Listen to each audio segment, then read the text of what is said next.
गणेश जी और गरीब के घर का भोजन। एक बार की बात है, किसी छोटे से गांव में रामू नाम का एक गरीब आदमी रहता था। रामू ईमानदार और मेहनती था, लेकिन किस्मत ने उसे कभी सहारा नहीं दिया। उसका परिवार बहुत गरीबी में जी रहा था। उसका घर मिट्टी और फूस का था और खाने के लिए मुश्किल से 2 वक्त की रोटी जुटा पाता था।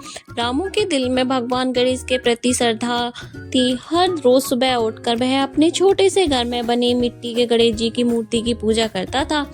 वह हमेशा प्रार्थना करता, हे गणपति बप्पा, मुझे इतनी शक्ति दो कि मैं अपने परिवार का भरण पोषण कर सकूं। एक दिन गणेश जी चतुर्थी आई। रामू ने सोचा कि इस दिन वह भगवान गणेश की विशेष पूजा करेगा, लेकिन घर में कुछ भी नहीं था।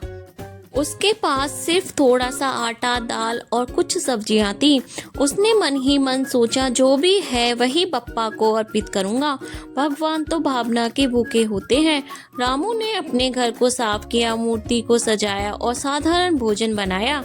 उसने मिट्टी के दियों में तेल भरकर दीप जलाए। पूजा के बाद उसने भगवान गणेश को निमंत्रण दिया, हे बप्पा, मेरे गरीब घर में पधारिए और मेरा बनाया हुआ भोजन स्वीकार कीजिए। यह मेरी श्रद्धा का प्रतीक है।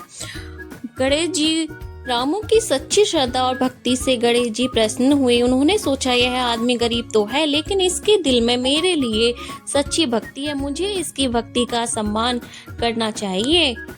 गणेश जी ने एक वृद्ध ब्राह्मण का रूप धारण किया और रामू के घर की ओर चल पड़े। उन्होंने दरवाजे पर दस्तक दी।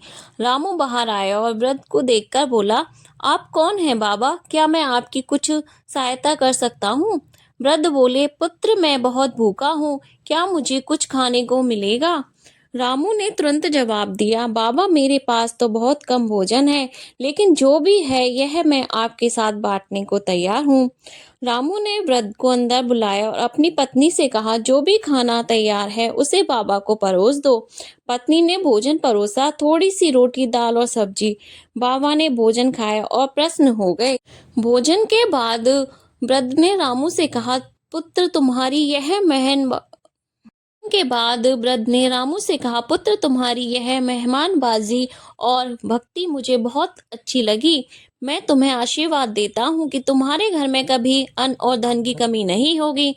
रामू ने यह सुना और आश्चर्य से पूछा, आप कौन हैं बाबा? आपके शब्दों में इतनी शक्ति क्यों है? वृद्ध मुस्कुराए और अपनी असली पहचान प्रकट की। उन्होंने अपना स्वरूप बदलकर भगवान गणेश का दिव्य रूप धारण कर लिया। रामू और उसका परिवार यह देखकर अवाक रह गए। गणेश जी बोले, रामू, तुम्हारी भक्ति सच्ची है। तुमने जो भी थोड़ा बहुत अपने पास था उसे मेरे लिए खुशी खुशी अर्पित किया। मैं तुम्हारी श्रद्धा से बहुत प्रसन्न हूँ। गणेश जी ने अपने आशीर्वाद से रामू के घर को धन धान्य से भर दिया। उसके छोटे से घर में खुशहाली छा गई। खेतों में भरपूर फसल होने लगी और रामू के परिवार को कभी किसी चीज की कमी नहीं हुई।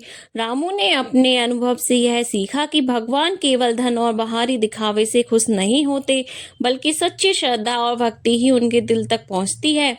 यह कहानी हमें यह सिखाती है कि भक्ति में धन दौलत की नहीं, बल्कि सच्चे मनोनिष्ठा की आवश्यकता होती है। यदि हमारी भावना सच्ची हो तो भगवान हर किसी की मदद करने के लिए तैयार रहते हैं।